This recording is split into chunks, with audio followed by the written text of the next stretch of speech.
Everyone, कसे आहात तुम्ही सर्व? आशा करते की तुम्ही सर्व मजेत असणार.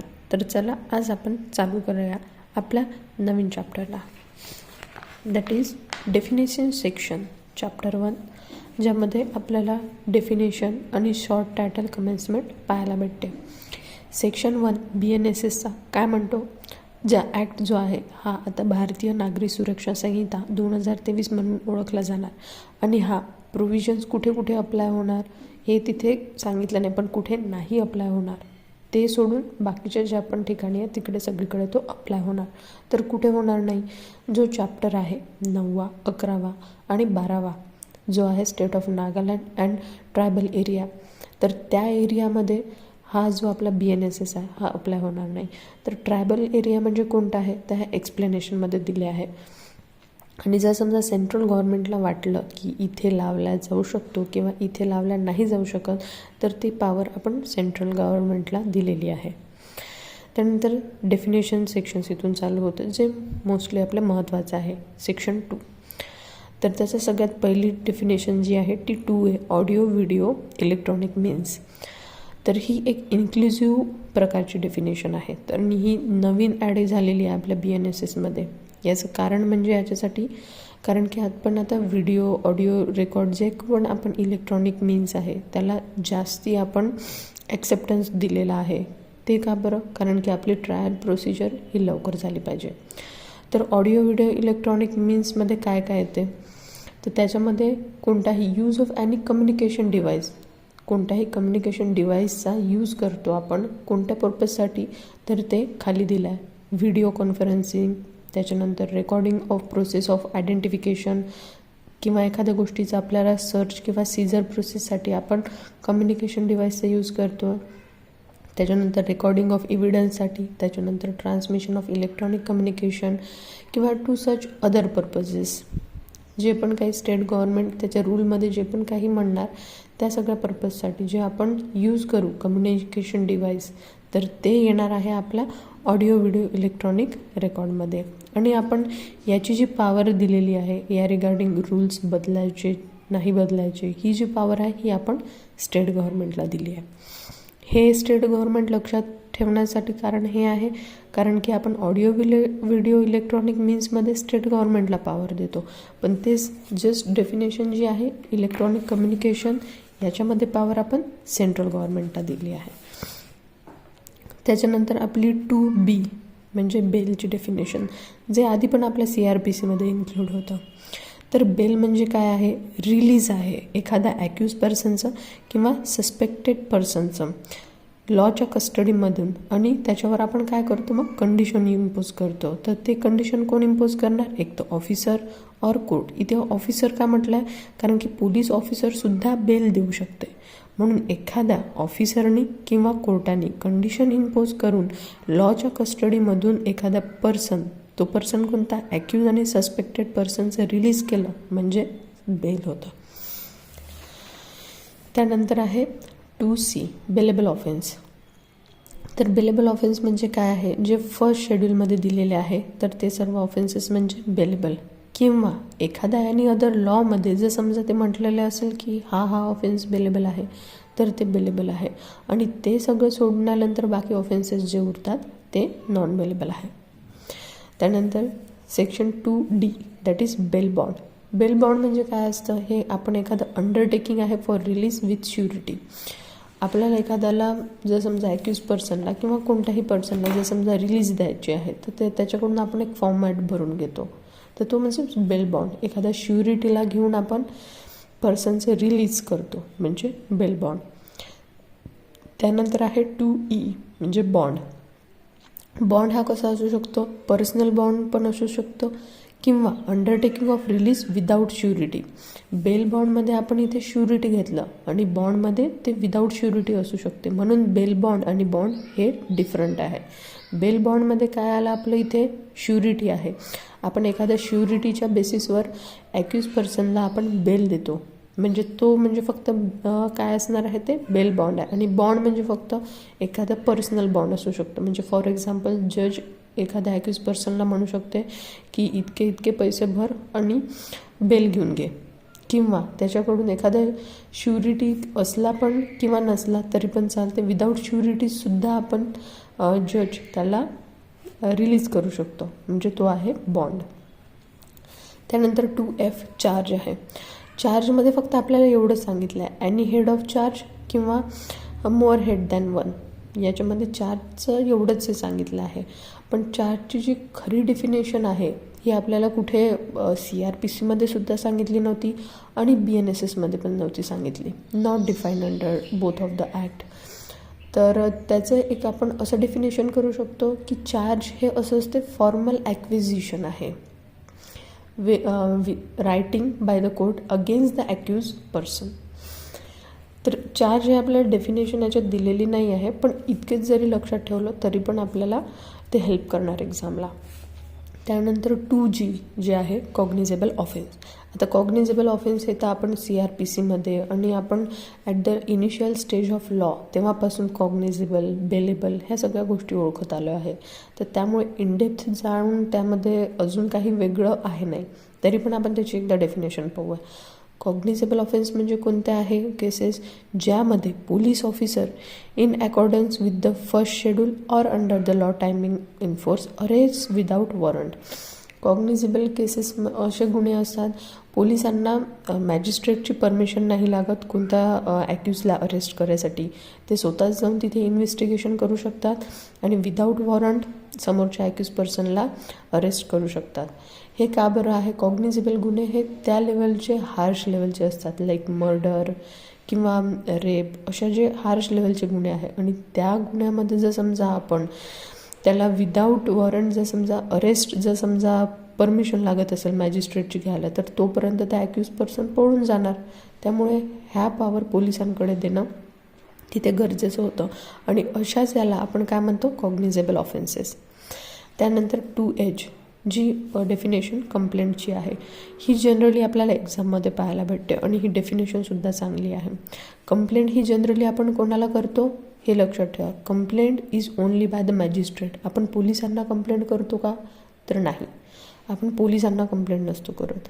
तर कंप्लेंट म्हणजे काय आहे? एखादा ॲलिगेशन, म्हणजे एखादा ॲलिगेशन किंवा एखाद्या गुन्ह्याची माहिती ओरली किंवा रिटन फॉर्ममध्ये आपण मॅजिस्ट्रेटला देतो. तर ते म्हणजे काय आहे? कंप्लेंट. तर कंप्लेंटमध्ये काय नाही आहेत हे इथे आपल्याला सांगितलं आहे. Do not include a police report.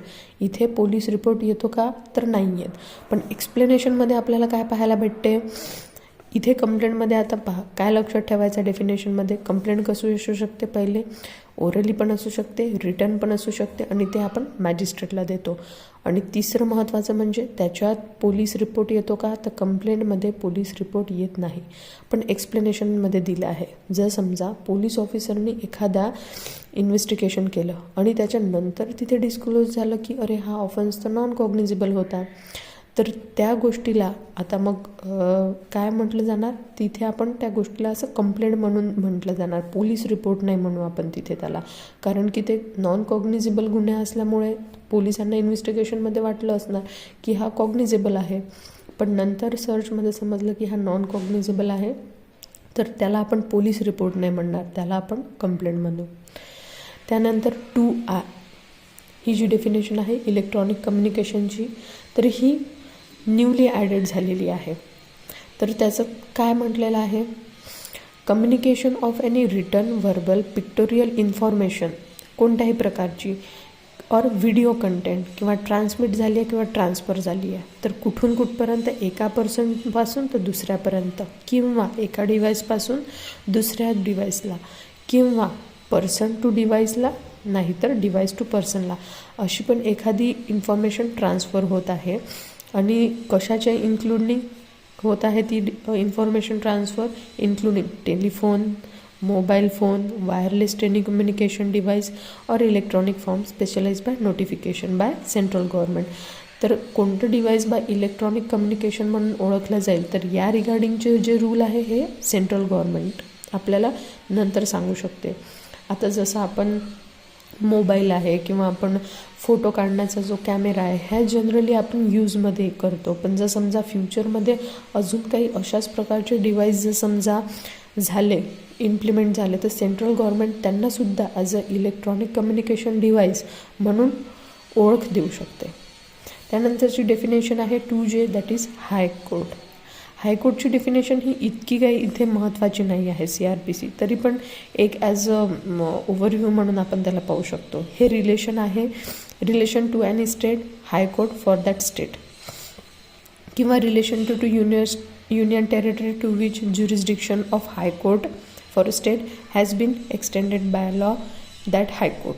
म्हणजे हायकोर्ट म्हणजे काय काय येणार हे तर जनरली आपल्याला इथे पाहायची गरज नाही, आणि हा एक्झाम प्रॉस्पेक्टिव्हनी पण इतकं महत्त्वाचं नाही आहे. याच्यावर कारण प्रश्न फ्रेम होत नाही, आणि ते फ्रेम जरी झाला तर तो प्रश्न थोडासा इनकॉग्निटेबल वेचा राहणार. त्यानंतर आपली डेफिनेशन आहे 2K, that is inquiry.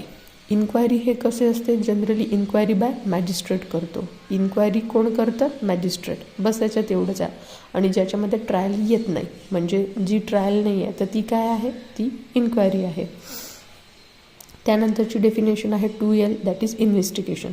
Inquiry magistrate करते आणि इन्व्हेस्टिगेशन कोण करतं, तर पोलीस करतं.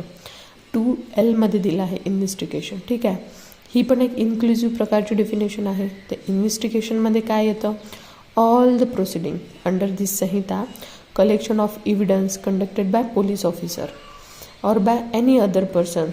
जो कोणी मॅजिस्ट्रेट जर समजा म्हणू शकते की तुम्ही जा आणि इन्व्हेस्टिगेशन करा, तर तो पर्सनसुद्धा करू शकतो. पण who is authorise by magistrate in his behalf, तर असा पर्सनसुद्धा इन्व्हेस्टिगेशन करू शकतो. तर इथे अजून एक्सप्लेनेशनमध्ये एक महत्त्वाचं हे सांगितलं आहे, जर फॉर एक्झाम्पल कोणत्या संहितामध्ये एखादी प्रोव्हिजन दिलेली आहे आणि ती BNSमध्ये नाही दिलेली आहे, तर त्या संहिताची जी स्पेशल प्रोव्हिजन असेल रिगार्डिंग इन्व्हेस्टिगेशन तर ती प्रिव्हेल होणार. म्हणजे ती आपण कन्सिडर करू आणि BNS आपण तिथे कन्सिडर नाही करू. तर हे इथे आपल्याला नवीन ॲड ऑन झालेलं आहे, नवीन इन्फॉर्मेशन आहे ही. तर ही याच्या कारणे पण केलं असू शकते की आपल्याला प्रोसिडिंग जास्तीत जास्त लवकरात लवकर करायची आहे, त्या कारणाने सुद्धा हे एक्सप्लेनेशन ॲड आपण केलेलं असू शकते. त्यानंतरचं आहे आपलं 2M, judicial proceeding. Judicial proceeding म्हणजे काय आहे, याच्यात प्रोसिडिंग अशी जी प्रोसिडिंग आहे in course of which evidence is or may be legally taken on oath, ज्याच्यात इव्हिडन्स हा शपथेवर घेतला जातो, ते म्हणजे ज्युडिशियल प्रोसिडिंग. त्यामध्ये पण इतकं जास्त असं विचारण्यासारखं काही नाही आहे एक्झाममध्ये. त्यानंतर आहे लोकल ज्युरिस्डिक्शन 2N. लोकल ज्युरिस्डिक्शनवर काय आहे, इथे आपण तसा पण विचार केला तर जर समजा एखादा कोर्टाला किंवा मॅजिस्ट्रेटला त्याचे पॉवर कन्फर्म करायसाठी एखादा एरिया दिला आहे, तर ते म्हणजे लोकल ज्युरिस्डिक्शन. त्यानंतर 2O, नॉन कॉग्निझेबल ऑफेन्सेस. आपण मगाशी पाहिलं कॉग्निझेबल ऑफेन्सेस, आता पाहत आहे आपण नॉन कॉग्निझेबल ऑफेन्सेस, ज्याच्यात police officer without the authority arrest करू नाही शकत. विदाऊट वॉरंट जे आहे, मॅजिस्ट्रेटच्या ऑथॉरिटीशिवाय विदाऊट वॉरंट अरेस्ट करू नाही शकत. तर ते अशा गुन्ह्यांमध्ये अरेस्ट नाही करू शकत, म्हणून ते कशा नॉन कॉग्निझेबल ऑफेन्सेस आहे. त्यानंतर 2P म्हणजे notification, means notification publish in the official gazette, म्हणजे नोटिफिकेशन. त्यानंतर 2Q, ऑफेन्स. आता ऑफेन्सची डेफिनेशन आहे याच्यामध्ये ॲड ऑन केलं आहे, हे इथे दिसत आहे ना आपल्याला, सेक्शन 20 कॅटल ट्रेसपास ॲक्ट, तर तो सुद्धा ऑफेन्समध्ये येणार. त्यानंतर ऑफेन्स म्हणजे जनरल मिनिंग काय होते, made punishable by any law for the timing in force and include any act in respect of complaint made by section 20 of cattle trespass act. म्हणजे कोणत्याही कायद्यात जर समजा असं एखादा ॲक्ट किंवा ओमिशन कोणी करत आहे जे पनिशेबल आहे, तर ते म्हणजे ऑफेन्स होणार. तसेच दुसरं महत्त्वाचं म्हणजे कोणतं, सेक्शन 20 कॅटल ट्रेसपास ॲक्टमध्ये जर समजा तुम्ही कोणत्या रिगार्डिंग हे कंप्लेंट रेज वगैरे केली, तर ते सुद्धा ऑफेन्सेसमध्ये येणार. हे महत्त्वाचं आहे इथे. त्यानंतर आहे 2R, officer in charge of police station. तर नेमका कोण असणार officer in charge of police station, हा कोण असणार, हा CRPCमध्ये पण नाही आहे आणि BNSSमध्ये पण नाही आहे.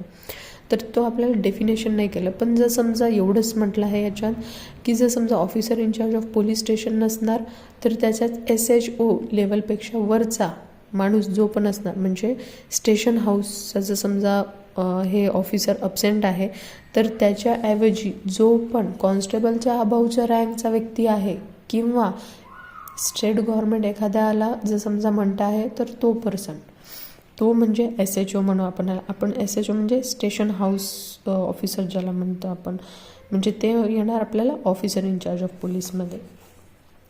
त्यानंतर आहे 2S that is place include. Places म्हणजे काय येणार, हाऊस येणार, बिल्डिंग येणार, टेंट येणार, व्हेकल येणार अँड वेसल्स येणार. त्यानंतर 2T म्हणजे पोलीस रिपोर्ट. पोलीस रिपोर्ट म्हणजे काय आहे, report forward bye police officer.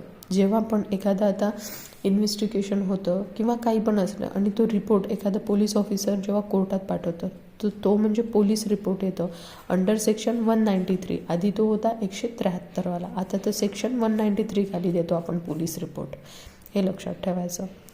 त्याच्यानंतर पोलीस स्टेशन, ही पण डेफिनेशन इतकी काही महत्त्वाची नाही. जर समजा एखादं स्टेट गव्हर्नमेंटनी एखादी पर्टिक्युलर जागा जर समजा डिक्लेअर केली असेल की ही पोलीस स्टेशन आहे, तर त्याला किंवा जर समजा लोकल एखादा एरिया असेल तर ते असेल तर त्या जागेला सुद्धा पोलीस स्टेशन म्हणून ओळखलं जाणार. त्यानंतर पब्लिक प्रॉसिक्युटर जे आपल्याला सेक्शन 18 दिलेलं आहे, तर ते आपल्याला तिथे इनडेप्थ पाहावंच लागणार आहे.